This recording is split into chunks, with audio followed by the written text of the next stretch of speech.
Where's I Ecker? Garson seen Frodo?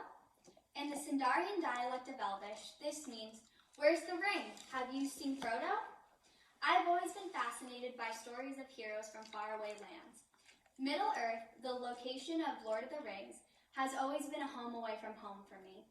I've always been passionate of adventurous tales, but I've always been even more drawn to the language created by the authors.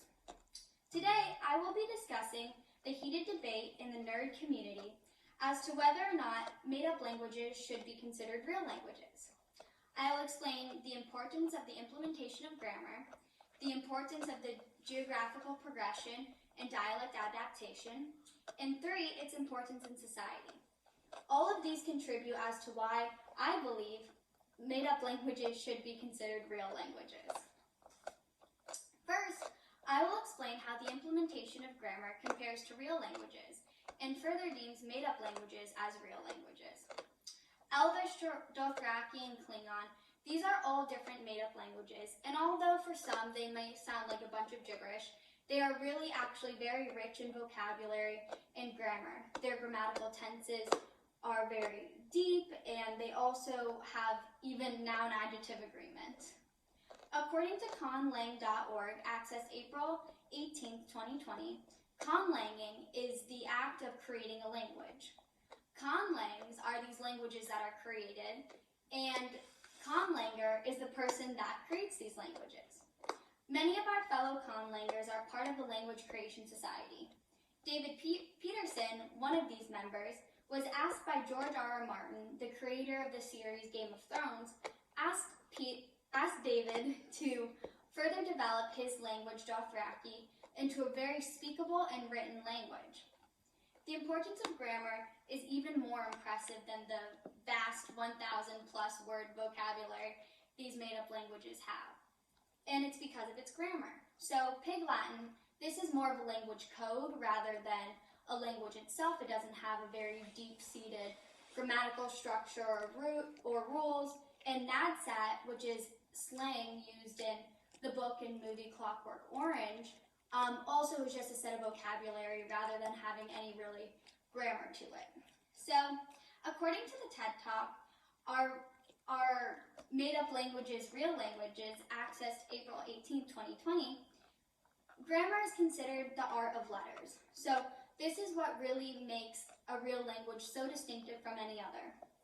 Elvish is actually modeled off of all of these very interesting grammar tenses and rules. So Elvish has, just like French or Spanish, regular verbs, irregular verbs, verb with stem changes and spell changes, so it's very deeply seated in the traditions of real languages.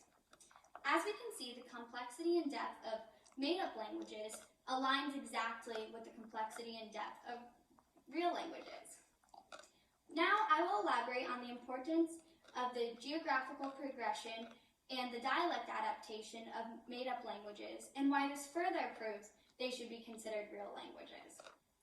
Although not sculpted through thousands of years of real history, they have been sculpted through years and years in made-up history. So, some argue that made-up languages dialects don't have enough richness or have enough influence from other languages, but this is just not true. According to sa-venues.com, accessed April 18, 2020, Elvish is actually very similar to the developmental journey as Latin. So, Latin originated in Rome and then went through a geographical progression throughout Europe and then went through a dialect adaptation which made it become French and Spanish. So, Elvish did the same thing. It originated as Elvish in Middle-earth, and then from this area then became Avari through time, and then relocated and became Talari. So we see that Elvish went through this same geographical progression, and same to Latin, how the Latin word manus became ma in French and mano in Spanish. The Elvish word quendi then became kindi in Avari, and then pendi in Talari. So we can see that Tolkien really created and mimicked the same patterns of geographical progression and dialect adaptation that we see in real languages. Now I will discuss the societal importance of made-up languages and why it should legitimize made-up languages title as a real language. So we hear about these nerd conventions all over the world, and they may seem silly, but they're deeply rooted in a belief that we can bring these made-up worlds into our own and create something very real about it. LARPing stands for live action role-playing, and these are conventions that focus on battles that would happen in these made-up worlds, but you dress up in the outfits, you speak the language, you fully immerse yourself in this world. So, according to an interview on the webpage crowlarper.com, accessed April 18, 2020, Kazamari, also known as LARP Girl, says the following: "Realism and immersion is important to myself and the players. Nothing is more exciting than seeing a huge tent above the bush line in the forest. All we do is research to ensure we know every inch of our character.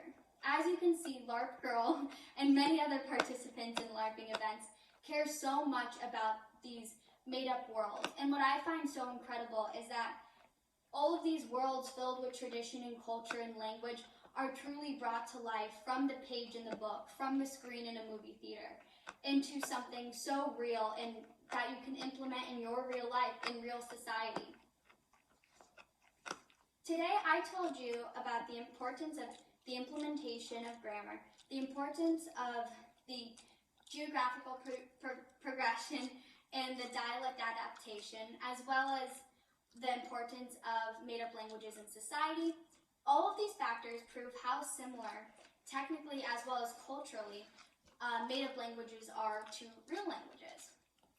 In my opinion, made-up languages are used the same way real languages are, as a way for a person, or maybe a magical being or something, to connect with someone else or something else.